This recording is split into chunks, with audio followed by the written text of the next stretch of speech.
We now come to the urgent question in Lavery. Mr. Speaker, what assessment has the Minister made of the impact of Royal Mail's failure to meet its universal service obligation on service users' well-being and on the company's recent decision-making which has contributed to this situation? Thank you, Mr. Speaker, and thank you to the honourable member for raising a question which I know is on honourable members' minds across the House. The Government has been clear the Royal Mail service has not been good enough, and we recognise the terrible impact that delayed time-sensitive deliveries, particularly relating to medical and financial matters, have on users of postal services, and especially for vulnerable users. Obviously, Royal Mail is a private company, and Ofcom is the independent regulator for postal services. They secure the provision of the universal postal service and set and monitor Royal Mail's service standards. As part of that monitoring regime, Ofcom publishes annual post-monitoring reports which consider developments in the sector and users' experience of postal services, as well as complaints and compensation data that Royal Mail is required to publish. I have regular discussions with senior officials from Ofcom as the regulator, and in fact, Mr. Speaker, I'm meeting Ofcom later this afternoon to discuss these concerns. Ofcom fined Royal Mail £21 million in October for failure to meet standards for 24-25, double the previous year's fine, and a third consecutive annual fine for poor performance. Ofcom continues to monitor Royal Mail's performance carefully to ensure it is providing the service that customers expect. Ofcom has told Royal Mail that it must publish and deliver a credible plan that delivers significant and continuous improvement. But while Ofcom are the regulator, in response to concerns raised by honourable members across this House, I met Royal Mail CEO Alistair Cochrane recently to set out the volume of complaints reporting service delays that I've received from colleagues. And in addition to that meeting, the Secretary of State met Daniel Krasinski, CEO of Royal Mail's parent company EP Group and Chair of Royal Mail's board, and raised concerns about Royal Mail's performance, and senior officials from Ofcom met Mr Krasinski that same day. The chief executives of Royal Mail and its parent company report that they agree that there is more to do to meet service delivery targets and improve stability and reliability for customers. I know honourable members will continue to raise their concerns on behalf of service within their area. And for my part, I will continue to do so because the current situation is simply not good enough. In Lavery. Mr. Speaker, I thank my honourable friend for his answer. But you know, this goes beyond a few inconsequential letters being delayed. Indeed, it's not simply a case of receiving post, it's also about a timely manner, but sending post as well. In my constituency of Blyth and Ashington, these failures have led to people missing medical appointments, financial issues and hindering the democratic participation. One of my constituents missed urgent medical correspondence, turning a routine appointment into a potentially life-threatening emergency. It's not acceptable. This is happening up and down the country in every single constituency in this place. Allegations from within Royal Mail suggest that these failures may be intentional, designed to pressure the government into weakening or removing the USO requirements. Royal Mail's recent letter to the Business and Trade Committee denies operating a parcels first policy, contradicting repeated internal testimonies. It flies in the face of local evidence from the workforce. The letter also reiterates calls for USO reform, reflecting a long-running corporate direction. Over the past few years, postal workers who were key public servants, who were heroes during COVID, have seen their terms and conditions eroded to the point that some can no longer buy additional holidays because doing so would take their pay below the minimum wage. The government need to take serious action against Royal Mail. It's an option, is it not, an option to possibly bring back Royal Mail under public control. Mr. Speaker, this is approaching the situation where one of our constituents will lose their homes, their health, or even their lives through these persistent failures. The government can and must take steps to maintain this critical national service. Minister. Thank you, Mr. Speaker. The honourable member's anger, I think, is shared by honourable members around the chamber when they hear the stories of people missing not just hospital appointments, but people finding themselves with CCJs and other situations that are entirely not of their fault due to failures of delivery. We have told Royal Mail it's not good enough, and the Select Committee has told them it's not good enough. Ofcom have told them it's not good enough. I think the seriousness with which we take this is exemplified by the fact, as I say, the Secretary of State has convened that meeting. I have called in at Royal Mail, and as I mentioned a moment ago, I'm meeting Ofcom later today to raise exactly the issues that my honourable friend raises. Dame Harriett Baldwin. Thank you very much, Mr. Speaker, and thank you for granting this urgent question. And can I congratulate the honourable member on achieving this urgent question, because we can see from the number of people who are interested in this topic just how serious this is across all our constituencies. And I can testify to the fact that in West Worcestershire I have had an enormous amount of casework on this, starting just before Christmas, but it's been hospital appointments missed, it's been children's birthday cards not arriving, it's been condolence cards for recently widowed individuals, and it's been postal voting forms as well. So this is an absolutely critical issue. And I would reiterate that the universal service obligation is an obligation. It is an obligation set out in statute, and it is an obligation to every household in this country. And we can all testify to the fact that it has been systematically broken. And I think we can point to a turning point, which was when the new owner bought Royal Mail with this government's approval in, I think, April 2025, the transaction went through. The letter from Royal Mail that was received by the Business and Trade Committee yesterday revealed something like over 200 million letters have been delivered late this year. And I want to ask the Minister, in addition to the meetings that he has listed with Ofcom, what assessments he's made as to how distressing this is being for all of our constituents. What impact is it having on people's well-being? Has he had a critical discussion with Ofcom? Because it appears that Ofcom is not really doing its job as a regulator. The public are paying more, but they are getting less. And the fines that he has listed really don't reflect the deterioration that we've seen recently. Now, in my discussions with Royal Mail, I've heard them say that parcels overwhelm them at Christmas, but this situation is carrying on now into March. Is it the reality that, in fact, parcels are much more... Order. Don't rule ladies over time. I was trying to push her along to give me the answer, but there seems to be more pages. Can we now end? We can certainly now end by asking for the Minister's plan in terms of... Bad enough, Minister. I don't need that back chat. Come on, Minister. Thank you. I hope she can tell from my own body language and tone that I share the anger and frustration of members across the House. As I mentioned, I'm meeting Ofcom later today to raise the very issues that she makes. I'll slightly take issue with the year zero approach that she took there. There are very long-standing issues with Royal Mail, driven in fairness by the changes in consumer habits and the things that we are sending and not sending anymore. She mentions the new ownership. As part of that deed of undertaking, this government got the assurance and the undertaking from the new owners that they could not take value out of the company until service improved. That shows that we take this seriously. Lee Barron.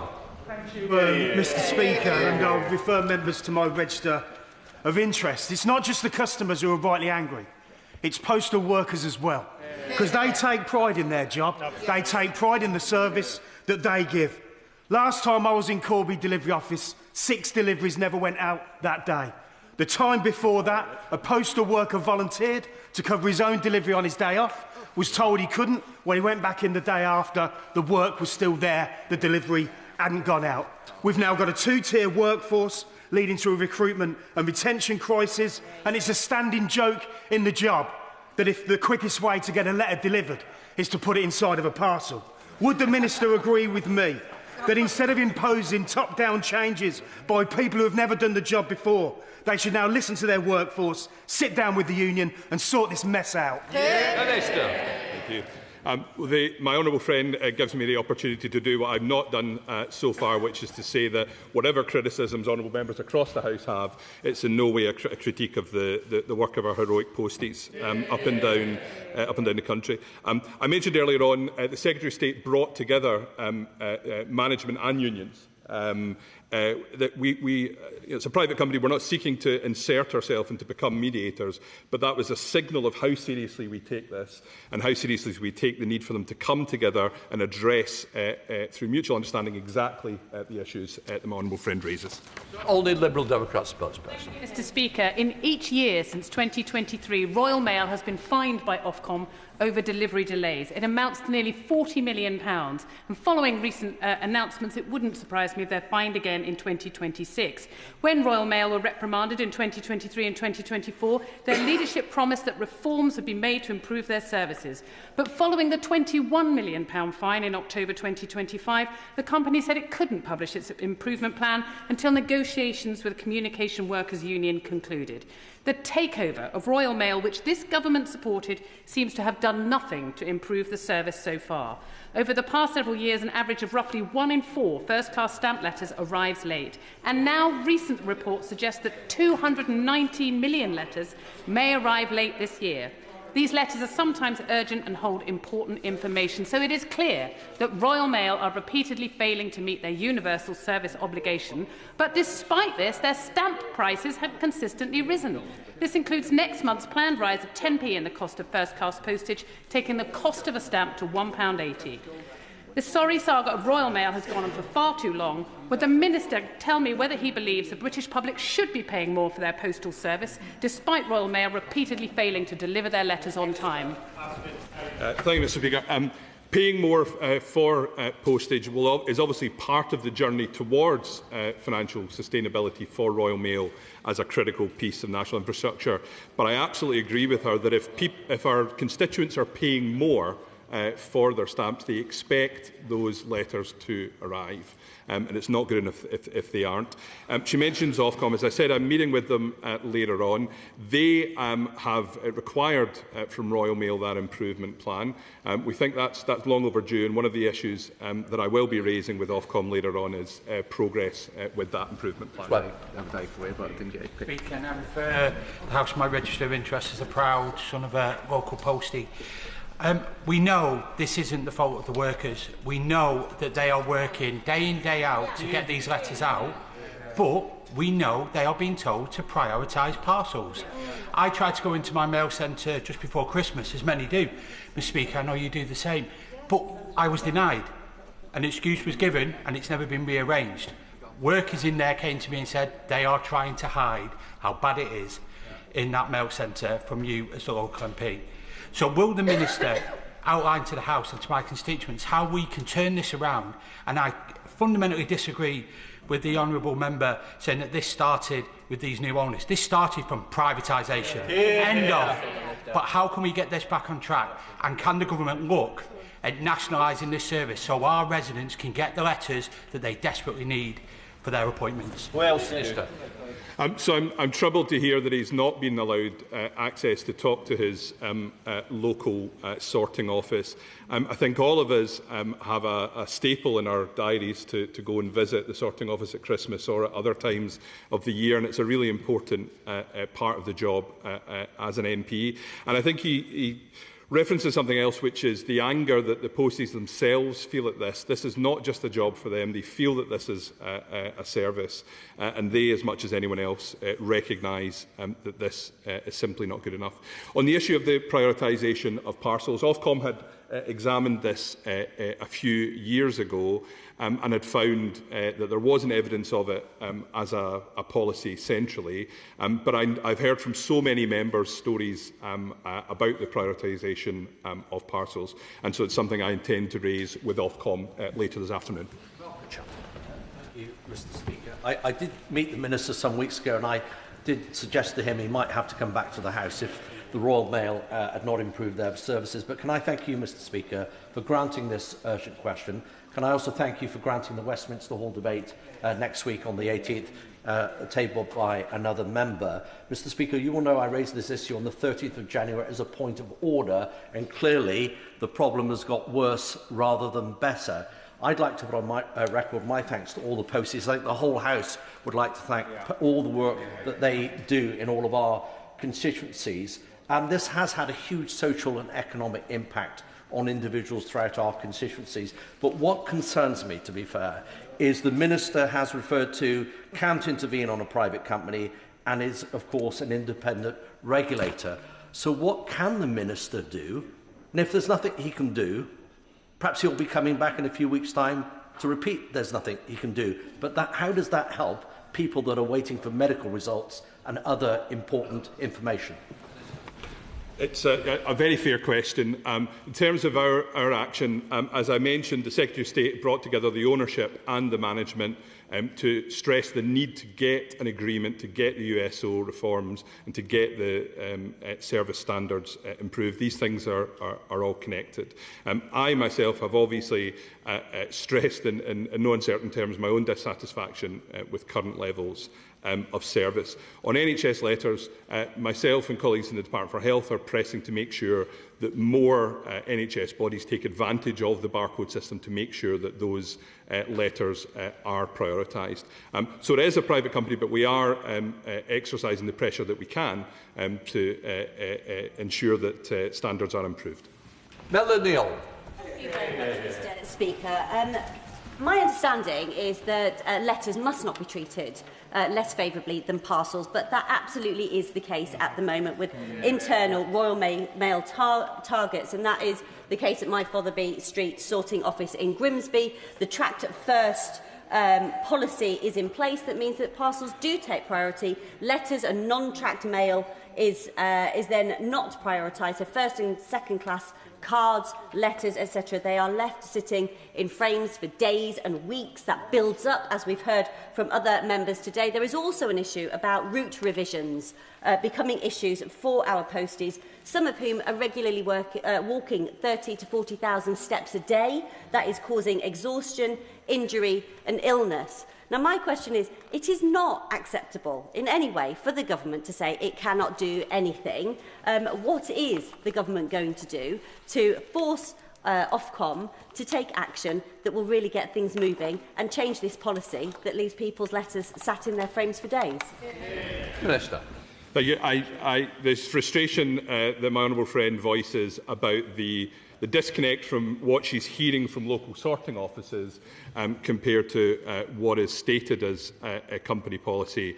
I know is one that's shared across the House. As I say, on that issue of the prioritisation of parcels, it's something I'm going to raise with Ofcom later today. On those wider issues of working conditions for the posties, as I said, the Secretary of State had brought together the owners and the company to stress our view in terms of the importance of progressing those issues and getting to a situation where quality of service improves and where the workforce feel properly rewarded and respected.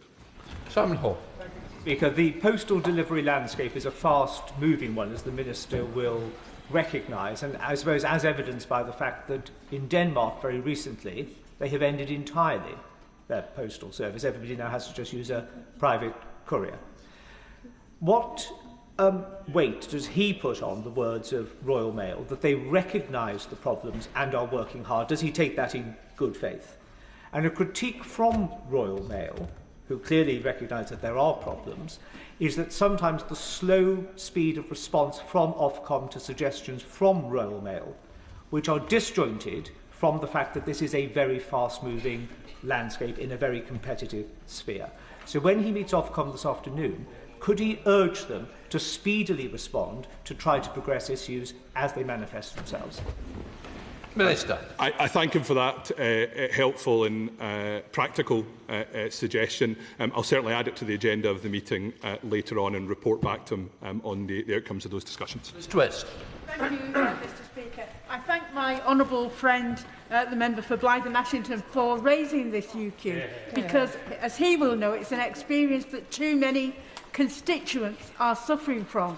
Now, I started, when this first happened, corresponding with Royal Mail and asking why this was happening, and got polite replies, but frankly, at this stage, Minister, fine words but no parsnips. We really need to see some action. So can I urge the Minister to push Ofcom to take action on this issue? I thank my honourable friend for that, and as ever she's a doughty campaigner for everyone in the communities she represents. I will certainly be pressing Ofcom on these issues, and will continue to press Royal Mail directly as well to stress that we want to see an improvement in standards, and that current standards of delivery are simply not good enough. Very much, Mr Speaker. In rural parts of the country like North Shropshire, where broadband, mobile signal and public transport is very poor, people are really dependent on their postal service. Where I live, people have contacted me to say that they have missed court documents, NHS letters, really important things for them to be able to get on with their lives. I visited the sorting office, as well as the prioritisation of parcels, which I've been told about by posties. The rounds are too long. The conditions that the postal workers work under are not good enough, and so there's a real recruitment and retention issue. What can Ofcom do to ensure that Royal Mail is putting the resources in place to make sure that letters can be delivered on time in rural places like North Shropshire? Minister. So, as I mentioned a moment ago, I think unfortunately the stories she tells are familiar to me, because I've heard it from so many honourable members around this chamber. In terms of what can we do, as I say, we've been bringing together workforce and management to make sure that the talks on reforms to get the business into a sustainable footing and to ensure that quality of service improves. We've been bringing that together, and I will be raising those issues around the prioritisation of parcels with Ofcom later this afternoon. Thank you, Mr Speaker. Can I refer the House to my register of interest? Can I also thank all postal workers in Stockport and across the UK? I think it's important to highlight that it was the coalition partners, Liberal Democrats and Conservatives, who privatised Royal Mail. Mr Speaker, I ran a survey online regarding services by Royal Mail in my constituency, and 89% of respondents said that they were unhappy, angry or disappointed by the service in Stockport. One of the examples was that mail wasn't delivered for almost 2 weeks, and then all of it was delivered on the same day, meaning that important appointments and information was missed. Can I please press the Minister, Mr Speaker, in terms of what is he specifically going to do to improve services in Stockport and Greater Manchester, which is approximately 3 million people? Minister. Well, I join him in paying tribute to posties in Stockport and Greater Manchester, like posties all across the country. They go the extra mile in incredibly difficult circumstances. As I mentioned earlier on, we are bringing together unions and management to make sure that we get to a resolution on those talks and progress the future of the business, and also pressing Ofcom in terms of the enforcement action they can take to progress the improvement plan which Royal Mail have committed to produce. Thank you, Mr Speaker. Just recently, Royal Mail in Tunbridge introduced a new working model which has been, quite frankly, an abject failure. I very much welcome the honourable member bringing this urgent question, because this is quite clearly not just a matter for one constituency or one community, but for the whole country. I'm very grateful that the Minister, who I know is assiduous in his role, will take this up. But will he particularly raise with the management that while we all recognise that this is not just about privatisation or ownership, it is about the change in the way people use the post and the way we use emails and so on, it does actually have a very real effect on people's lives, and particularly in communities like mine in Tunbridge. I'm not the only one who's missed appointments because the letter arrived weeks, even months after the appointment I was supposed to attend. Minister. Yep, so I know from my own discussion with officials on this that he's been in discussions with the particular issues in Tunbridge and that Royal Mail are seized of those. He's absolutely right. I mean, members have raised hospital appointments and other things. I think it's also worth saying that the very important post that we as honourable members send to often very vulnerable constituents is also important, and it's a reminder of how this is such a central part of our national life and our economy, and we have to see it improve. Natasha Iron. Thank you, Mr. Speaker. Can I thank the member for securing this urgent question? In my constituency of Croydon East, we've had a massive uptick in complaints around letters being delivered late, but things like people paying for priority services and that not happening, but also constituents being advised to collect post from delivery offices without prior notification of an attempted delivery, so essentially becoming their own Royal Mail. Now, having met with workers locally over Christmas, I know that they are working incredibly hard to keep on top of this and are just as frustrated as my residents. And when we raised, my biggest kind of concern is when we as members have raised this with Royal Mail, their response to us has been quite frankly rude and dismissive and a bit lacklustre. So can the Minister please outline what he will do to take action to ensure these postal services are protected in my community and for communities across this country? Minister. Thank you. Well, I'll thank the posties in Croydon for the efforts that they are making. They do an extraordinary job. I think she hits the nail on the head that we, sometimes might have lower standards for other delivery operators in the economy, but we expect a certain level of service from Royal Mail. And when people are paying more through stamps or they're paying for special delivery, they absolutely should expect to get what they are paying for. As I said, these are issues I'm raising directly with Royal Mail, that we're bringing together the workforce and the management, and I'm meeting Ofcom later on today. Jess Bromfeller. Speaker, the blame for failures doesn't lie with postal workers, as has been established well today, who are doing all they can to deliver a service, but it lies with the private company that is telling their staff to prioritise parcels and then pretending that that's not their policy. Constituents in my area of Chichester have received hospital appointments 4 days after the appointment was due to take place. One constituent in Selsey received their letter for a specialist appointment in London an hour before that appointment was due to take place. So what can the Minister do to put pressure on Royal Mail so that my constituents' health is not put at risk with their failures? Minister. Well, our constituents in Chichester deserve better, frankly, and that's why it's so important that we send a clear message as a government that we expect that improvement. It's why I'm having those conversations with Ofcom.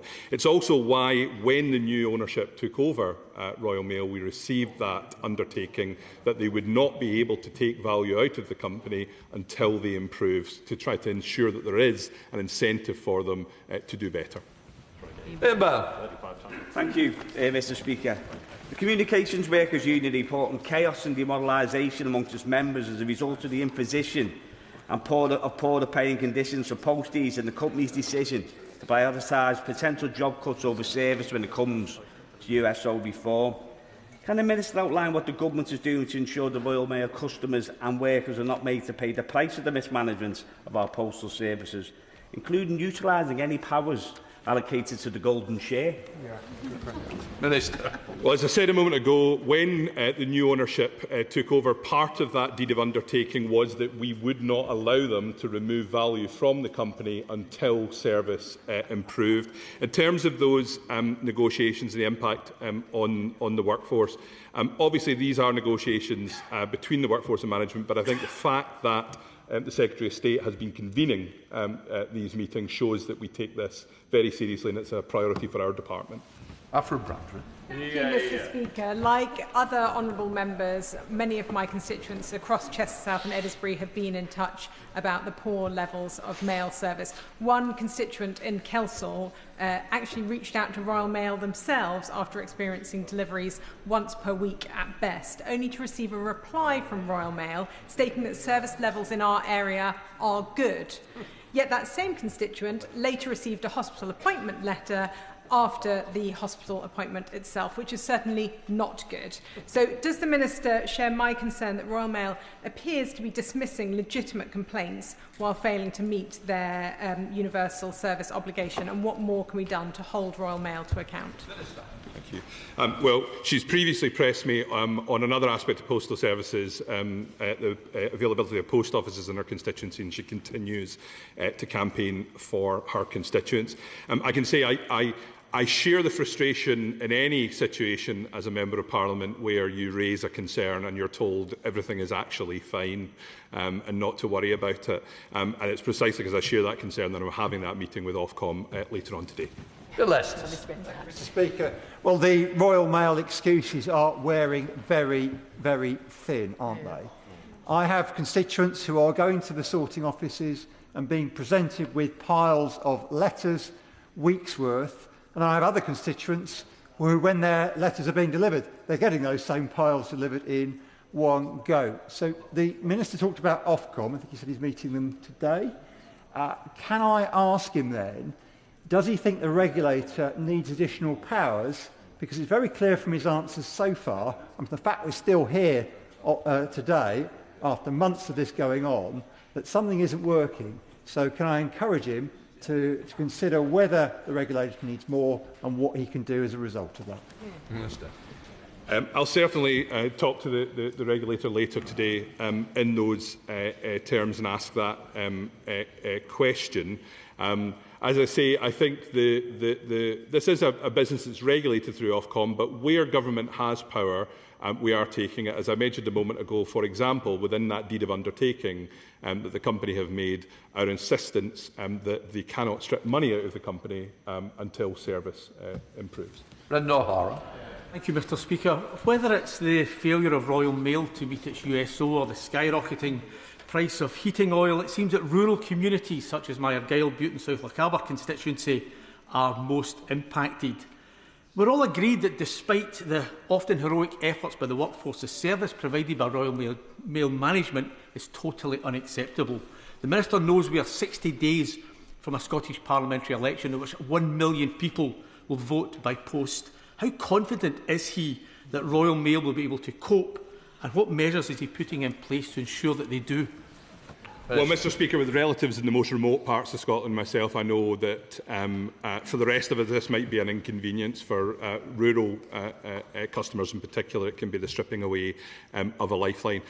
We have sought reassurances from Royal Mail that the current issues with service across the country will not impact on postal voting in the elections that are coming up. And I know that the Chief Executive of Royal Mail has a specific meeting in Scotland to discuss preparations in the days ahead. McDougall.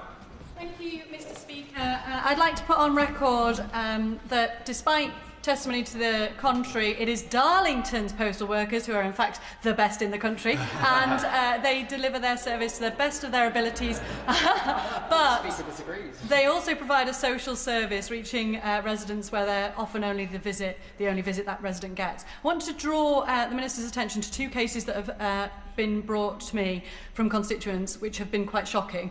One is, despite using the tracking system, application forms for a constituent to join the Royal Navy have gone awry, and that's obviously causing huge delays.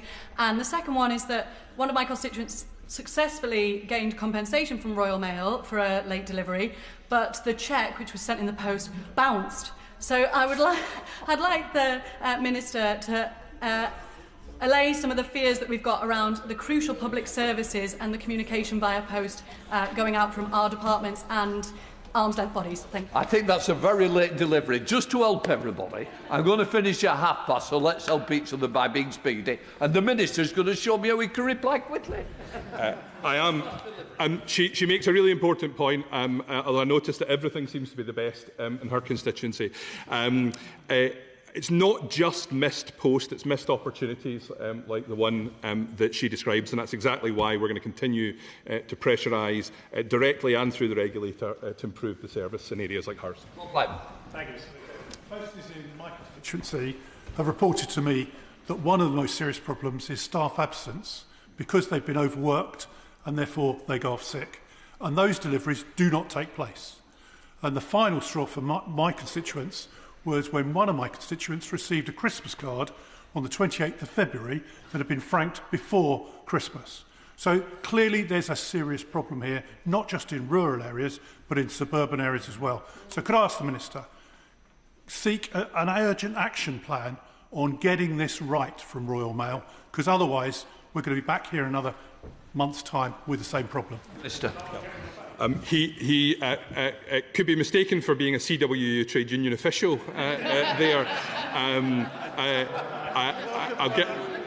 You'll be across the floor. But I mean, he makes a really important and serious point, which is that those issues of staff conditions are directly related to the efforts around quality of service, which is exactly why the Secretary of State has been convening these meetings to progress those talks. Thank you, Mr. Speaker. My constituents in Dulwich and West Norwood have been suffering the consequences of Royal Mail's failings for years, particularly in the SE22 and SE24 postcode areas. Residents in SE24 recently had no mail for 4 weeks. A key problem in holding Royal Mail to account is that they are only required to report on their performance data on the first part of the postcode. This means that failures in individual delivery offices are disguised by sub-regional data. Will the Minister raise this issue with Ofcom and ask them to look again at the reporting requirements on Royal Mail so that they can be held properly to account? Yep. Minister. As a former resident of SE23, I'll pay tribute to the posties in your part of the world, and I'll certainly add the suggestion she makes to the agenda of the meeting later today. Thank you, Mr. Speaker. Does the Minister recognise that meeting the universal service obligation is a challenge because of poor recruitment and retention, and that this is no surprise when Royal Mail offers new postmen and women little more than minimum wage, and sites are really not fit for purpose? So he raises a really important point that's core to the talks that are going on right now between unions and management. It's exactly why we're so keen to make sure that those are productive and come to a settlement that deals with the issues that he describes. Thank you, Mr. Speaker. Can I thank the Minister for his constructive engagement with me over the past few weeks around Royal Mail's poor services in my Bolton West constituency. I know he shares my utter frustration at the current service provision. I just want to flag with the Minister himself a letter I sent to a Harriett constituents on the 13th of February updating constituents about the progress I'd made with him on this matter. A constituent got in touch with me to say that letter itself was only received on the 25th of February, 12 days later, alongside missing correspondence from the DVLA, the NHS and the Department for Work and Pensions. And another constituent in Bolton received a Christmas card posted before the 14th of December that came through on the 7th of March. When will my constituents see an improvement in Royal Mail service? Can we try and shorten them? Because some people's not going to get in, and that's what's really worrying me, because I know it matters to all of us, especially like myself, who's got the best post office, the best post. Thank you, Mr. Speaker. I'll reassure his constituents that his efforts to transmit the dissatisfaction has been heard at the highest level. If there was a prize for dark irony, I think he's probably just won it. It's because we want to see this improve as quickly as possible that we are taking the action that I've described, and it's why we'll continue to put pressure. Bradley Thomas. Thank you, Mr. Speaker. Well, I'll pay tribute to the posties across Bromsgrove, but not to the management of Royal Mail. What my constituents need to see is action, not more platitudes when Royal Mail respond to me saying they're very sorry that letters haven't been received. So can I implore on the Minister, please get together with the management of Royal Mail and Ofcom, deliver an action plan that's accountable to himself and us, via the Minister, to see an improved service for all of our constituents. I'll reassure him that exactly the type of frustration that he's just described, which I've heard from so many honourable members, is what I've already communicated to Royal Mail, and I will do to Ofcom later as well. Thank you very much, Mr. Speaker. I refer the House to my register of interest. Speaking with postal workers from across Alloa and Grangemouth, I know morale is rock bottom because years of savage cuts and restructuring that has negatively impacted their ability to do their job. Does the Government accept that the erosion of both the service and workforce morale is due to privatisation, and an essential public service like Royal Mail should be under public ownership for the public good? And if I may, Mr. Speaker, when will the Government effectively hold bodies like Ofcom to account, because their inaction and impotence is costing our constituents dearly? Well, he's absolutely right to point out that this is the result of very long-standing and structural issues within Royal Mail and postal services more generally. My focus later today with Ofcom is to ensure that they are pressed to deal with exactly the issues that my honourable friend describes. Vicky Slade. Thank you, Mr. Speaker. I align myself with all of everybody's stories, but in one area of Sturminster Marshall, they received 2 deliveries across the whole of January, and then the Royal Mail tried to blame the flooding that happened at the beginning of February for why their letters weren't delivered. So I don't trust anything they're saying, but I'm concerned about my posties literally brought to tears on the doorstep, being told they can't have any overtime when they're advertising posts and they can't complete their rounds. They have explained to me that they are being expected to manage their decline. So what is the Minister doing to stand up for these frontline workers who are key to our communities? Well, she's right to pay tribute to her local posties. It's because we recognise that connection between the sustainability of Royal Mail and the Postal Service and the conditions of workers and the importance of the talks that are going on that the Secretary of State has been convening the meetings he's convening and will continue to do so. Thank you, Mr. Speaker. This situation is completely intolerable, as everybody's described. But will the Minister confirm that if the owners continue to fail to discharge their obligations as a matter of urgency, the option of taking Royal Mail back into public ownership will be fully considered because it's popular with the public? Minister. Well, our focus at the moment is on ensuring that the talks that are underway are productive and end with measures that will get the delivery service improved and the business onto a sustainable footing. As I mentioned a moment ago, we do have that undertaking that the owners are not allowed to take value out of the company until those service standards improve. Thank you, Mr. Speaker. My constituents who lodge a complaint with the local Royal Mail are receiving messages which says, "We're sorry to advise that deliveries in parts of the DN31 to 37 postcodes are being disrupted due to resourcing issues at Grimsby Delivery Office." Can the Minister give an assurance that, if he's not already done so, he is urged Royal Mail to deal with these staffing resources, because it's in the short term it's an acceptable reason, but not in the long term? Yeah.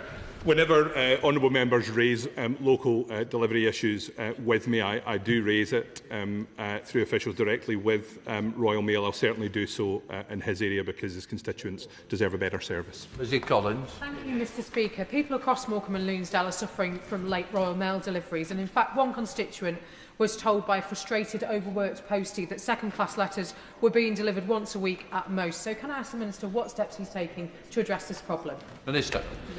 Well, the service our constituents are getting clearly isn't good enough. We have met with Royal Mail to say that the situation is not good enough. We're bringing together workforce and management to progress the talks, which will enable us to improve those standards. And as I say, I'll be meeting Ofcom later on today to express her concerns. Lock up.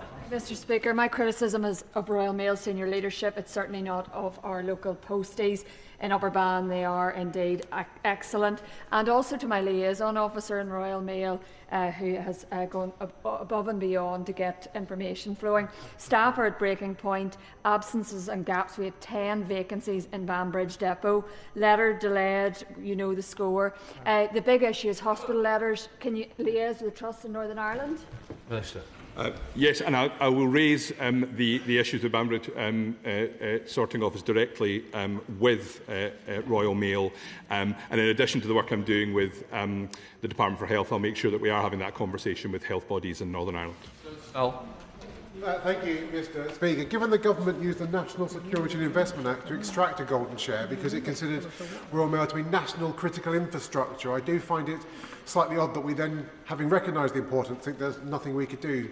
So would the Minister commit at least to consider taking powers that he might need to do direct intervention to make sure that our constituents, including mine in Stoke-on-Trent Central, get the letters on time when they want them? Well, he's right to speak on behalf of his constituents and demand better service. In terms of what we can do, as I say, we are working through the regulator to make sure that services improve, and I'm meeting them later today, but also intervening to bring together workforce and management to make sure that the talks, which are crucial for making those improvements, progress. Thank you, Mr. Speaker. I'd like to concur with members across the House that the fault here does not lie with our individual posties. I'd like to pay tribute to Dean and Aaron, who have been fantastic as my posties in Brampton in my constituency. But I've been written to by Royal Mail employees in my constituency about the new contract and the pressure that puts on, with 50% of new postal workers leaving within their first year. Could the Minister guarantee that he'll speak to Ofcom about equalising those paying conditions to make sure that we don't see as many staff leaving? So the question of equalising paying condition will be a matter for those talks, which is why we're, through the Secretary of State, bringing together the owner and the trade unions to have those discussions. I'd also pay tribute to Dean and Aaron, who can now say that they've had their names mentioned at the dispatch box. Thank you, Mr. Speaker. I am a proud CWU member. Posties in my constituencies are clear that the problems at Royal Mail are the previous board's financial mismanagement, along with lower wages and longer hours and poorer conditions. The Conservatives and the Lib Dems were warned that this would happen, but they privatised it anyway. Will the government commit to ensuring that the new owners stick to the agreement with the CWU and government, meet the universal service obligations and ensure that my constituents get the service they deserve? Well, she's right. Her constituents absolutely deserve better, and she's right to highlight the long-standing issues which we're now trying to deal with. And absolutely, Royal Mail should meet all of the obligations that they have entered into. Blair. Thank you, Mr. Speaker. Hundreds of my Thornbury and Yate constituents have written to me about Royal Mail failures that I have raised with Ofcom. Ofcom tell me they cannot investigate local complaints, and Royal Mail won't act on them. So will the Minister commit to reviewing Ofcom's powers to hold Royal Mail to account at a local level? Minister. Well, as I said to another honourable member a moment ago, I'll certainly ask the question of Ofcom in terms of their assessment of the powers that they have within this space, and I'll keep her updated on that. Before I became a Member of Parliament, I worked for the Communication Workers Union at the time of Royal Mail privatisation, and I am sad to say that much of what we feared would happen has come true. Now, residents in my constituency in Grain reported receiving no first or second class mail for weeks, like other members have reported, but the incident I'd like to highlight is one where Network Rail had to hand-deliver letters to residents to ensure that they were aware of the impending closure of a critical rail crossing because Royal Mail service could not be relied upon. So does the right honourable friend agree with me that the service to my constituents is completely unacceptable, and that Royal Mail needs to focus on addressing their significant recruitment and retention challenges, which have been made worse by the introduction of a two-tier workforce in 2022? Well, the example she gives with Network Rail is a reminder, as my other honourable friend just said a second ago, that this is critical national infrastructure that we rely on in moments like that. It's the issues that she discusses in terms of the terms and conditions is exactly why we've made it a priority, and the Secretary of State is bringing together management and workforce to discuss these issues. David Munda. Thank you, Mr. Speaker. I had the opportunity to meet with senior management of the Post Office, of Royal Mail yesterday, after constituents in the Clydesdale area of my constituency, Symington Thankerton, hadn't received any mail at all for over 10 days. But I particularly want to return to the issue of postal voting in the Scottish and other elections. I don't think reassurances from Royal Mail are enough. I think the Minister and others need to see a plan so that we know that postal votes will be delivered, collected and taken to the electoral authorities. And I want him to reassure us that he will get such a plan. Yeah. Well, we'll continue to seek those reassurances and to look for those reassurances and the plan behind them. As I mentioned, with specifically regards to the Scottish elections, there is a specific meeting between the management CEO of Royal Mail and the election authorities in Scotland coming up to discuss exactly the concerns that he's raised. Thank you, Mr. Speaker. I met a resident in my surgery at the weekend with a long-term health condition who's being sent testing packs by the NHS, arriving late, appointment letters being delayed. This is having a huge impact on her health. When the Minister meets Ofcom later, will he raise these very serious impacts, not just on our residents, but on our National Health Service, of the unacceptable delays in Royal Mail? Minister. Certainly, I'll raise his concerns with Ofcom. He raises not just a problem in terms of important medical post getting through, but it's also an opportunity when you have something like Royal Mail, which is a part of the critical national infrastructure, which can reach every part of the country. Their ability to deliver those things is a business opportunity for them as well, and they need to get it right. Thank you, Mr. Speaker. It was my privilege on Monday to visit the Helston sorting office, where I discovered staff there burdened with remote, counterproductive micromanagement of their work and inadequate plans to deal with the inevitability of staff absences. But I was also distressed to hear them describe that they had been abused and threatened when undertaking their work in the front line. Does the Minister agree with me that frontline workers should be praised and also have management systems which empower them to resolve matters locally?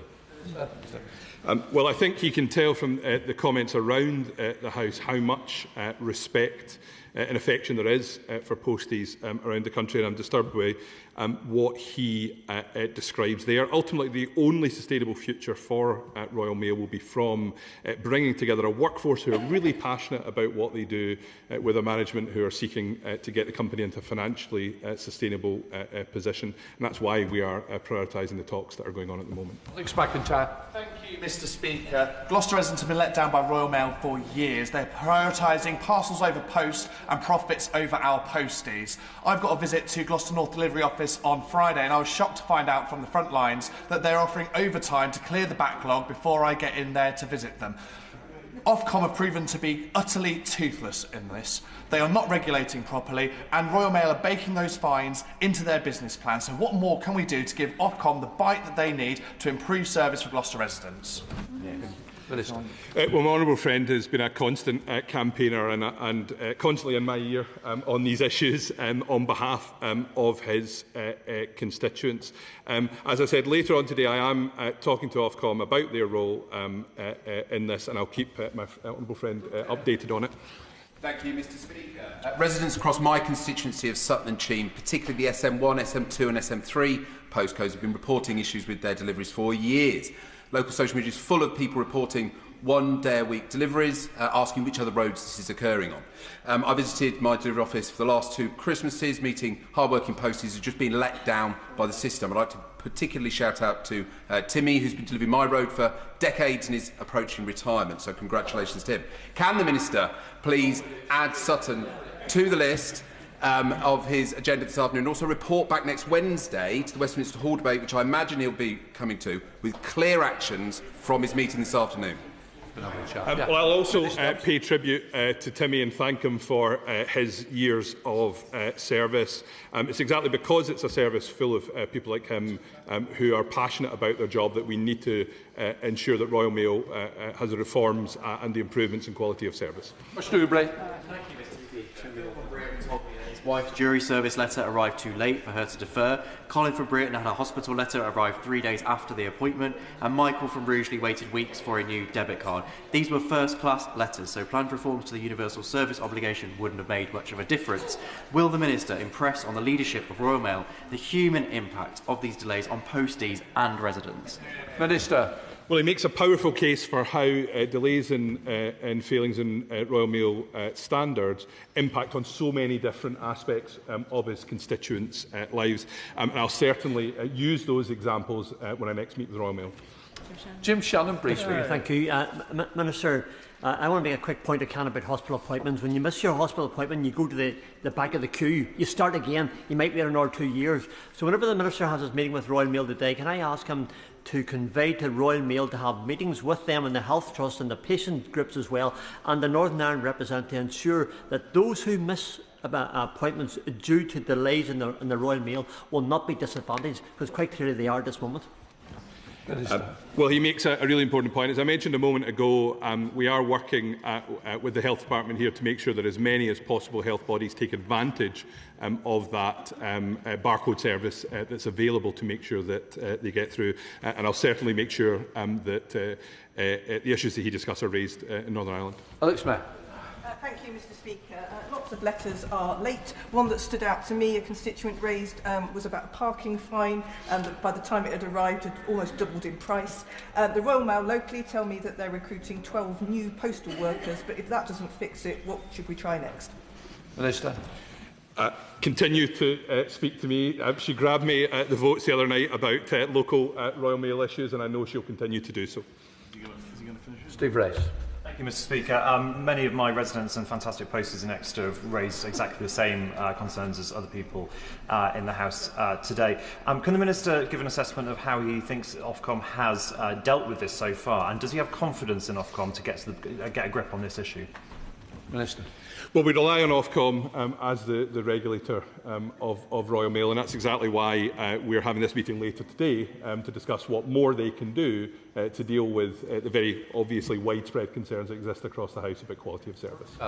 Thank you very much, Mr Speaker. It's clear that the NHS barcode prioritisation system broke down, but the problems are not limited to NHS letters. I want to highlight the Government's Tell Us Once service following a bereavement. Many honourable members will know the urgency and distressing nature of that correspondence. So will the Minister, who has been extremely active dealing with constituency concerns, look at this issue of prioritisation of non-NHS letters? Minister. Yeah. In a previous life, I was very proud to have worked on at the inception of the Tell Us Once service, and I know how important it is to people in the worst possible time of their life, and I'll certainly raise the issue he discusses.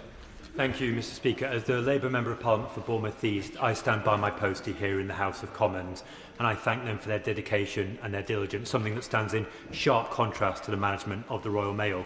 The trial underway has failed. The new approach will spectacularly fail if put into effect.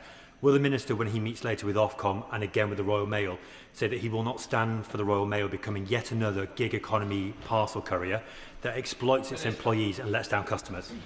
Well, this is a government that is improving the working conditions and standards and rights of workers across the economy. He makes a really important point that there is wisdom, there is experience within the workforce, and it's about these talks that are going on at the moment are about bringing that together with the ambition and the responsibilities of the management, and that's why we're taking the actions we are. David Button. Thank you, Mr Speaker. Southend Sorting Office was part of the original pilot for these changes to the USO. It failed, and what is clear 9 months later is it is still failing. So I've today summoned management to meet with me and my constituents to hear firsthand the challenges this is causing. Will he meet with me following that meeting to hear that feedback and take it right up the chain? Yes. Certainly, Mr Speaker, I will, and I thank not just him for raising that, but all the honourable members have brought to me, if you like, local intelligence, which informs my own understanding of the issues across the postal service. Thank you, Mr Speaker. Residents in Ardsley, Robin Hood, Lofthouse, parts of Tingley and Morley are all complaining that they've been waiting up to 3 weeks for postal service. It's obviously not the postie's fault, it's a question of leadership and management. Will he meet with me following his meeting with Ofcom to see the evidence for himself? And what can he say to reassure my constituents now? I'd reassure his constituents that we are expressing the frustration and the anger that he has expressed to me directly to Royal Mail and through Ofcom. And of course, I'll happily discuss developments with him. Thank you, Mr Speaker. I agree with my residents across Wolverhampton and Willenhall that Royal Mail's delivery services are just not good enough. But we stand with our frontline postal workers who are working incredibly hard and bearing the brunt. So I call the Minister to challenge Royal Mail's leadership and have a look at the two-tier employment model and wider issues that are affecting recruitment and retention of our hard-working staff. Yep, our constituents absolutely deserve better, and posties deserve dignity at work, given the essential job that they do for our society and our economy. That's exactly why we are convening those meetings between management and unions to make sure that those talks progress. Final question, Dave Robertson. My speaking notes talk about excuses from Royal Mail, and now I'm here, I don't think that's actually the language I want to use, because people across Lichfield, Burntwood and the villages are sick of being lied to by Royal Mail.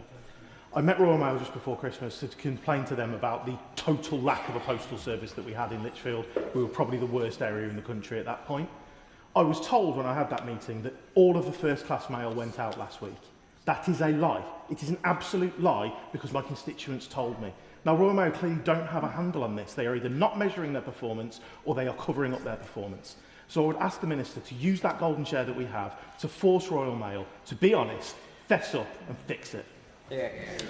Well, the passion and the anger that he's shown just now, he's shown in private to me as well in raising these issues. And again, I think it speaks about how frustrating it is as members of Parliament in any issue to raise a problem and then be told that it doesn't exist when your constituents are telling you that. And Royal Mail have a responsibility absolutely to address that in a direct and straightforward manner, because if we aren't recognising the problem, we'll not deal with it. Can I just say I think it's an excellent debate, and thank you for the way that it's been delivered on behalf of all our constituents. Royal Mail's management's got a problem, and they've certainly been highlighted today. So thank you, everybody. We'll let the front bench change over.